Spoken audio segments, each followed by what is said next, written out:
მოგესალმებით ჩემო არხის მაყურებლებო და მსმენელებო, მე გიბრუნდები სპორტული სიახლეებით. დღეს არის 21 დეკემბერი, ჩვენი სასაუბრო თემა იქნება ასევე პრემიერ ლიგის მატჩებზე. მინდა გავამახვილოთ ყურადღება და იმ ჩემპიონატების მატჩებზე, რომელიც გუშინ ჩატარდა და დღეს გასამართ მატჩებზე მოგახსენებთ აუცილებლად განახლებული ინფორმაციით გიბრუნდები სპორტის შესახებ.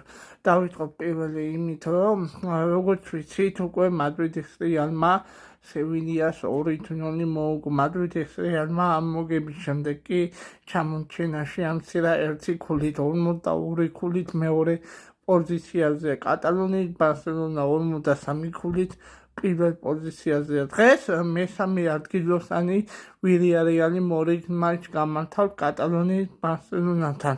ჯოშ მიქავტაზეს მორიგი მატჩი გამართავთ დღეს, რომელიც თბილისის დროის 19 საათზე და 15 წუთზე იქნება ეს მატჩი. დანარჩენი არ შეეხება დღეს ვილიარეალმა მოგების შემთხვევაში კი მდგომარეობად გაინჭობესებს და მესამე ადგილის შენარჩუნებაზე იზრუნებს გუნდი. ეხლა პრიორიტეტი აქედან ხრიდან გამომდინარე კიდე გუშინ თამაშებზე პრემიერ ლიგაში ლივერპულმა რა თქმა უნდა ძალიან მნიშვნელოვანი მატჩი მოიგო და მეხუთე პოზიციაზე გადაინაცვლა. ლივერპულს 29 ქულავს ლივერპულს და 4-ში შანსი აქვს 4-ში დაბრუნდეს ლივერპული. ამისთვის კი საჭიროა დარჩენილი მატჩების მოგება. ლიგა 1-ში კი როგორც მოგეხსენებათ საახალწლო შესვენებაა და ლიგა 1-ში სადღაც იანვრის დასაწყისშივე განახდება ლიგა 1 ჩემპიონატი.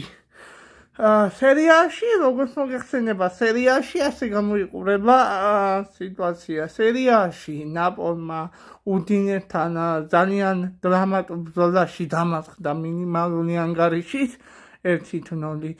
ნაპოლმა ძალიან უნიშნულოვანესი ქულები დაკარგა, რა თქმა უნდა და რაც შეეხება მანჩესტერ სიტიმ გუშინდელ გასამართ მატჩში ვესტჰემს 3-0 მოუგო, 27 ქულით პირველ პოზიციაზე გადაინაცვლა, ოღონდ ცოტა ხნის. არსენალმა კი ევერტონს მინიმალური ანგარიში მოუგო 0-1. არსენალი 39 ქულით პირველ პოზიციაზე. პრემიერ ლიგაში საინტერესოდ ვითარდება მოვლენები. თუ მოგეწონათ ვიდეო და ლაიქით, გამოიწერეთ, გააზიარეთ. მადლობა მოსმენისთვის.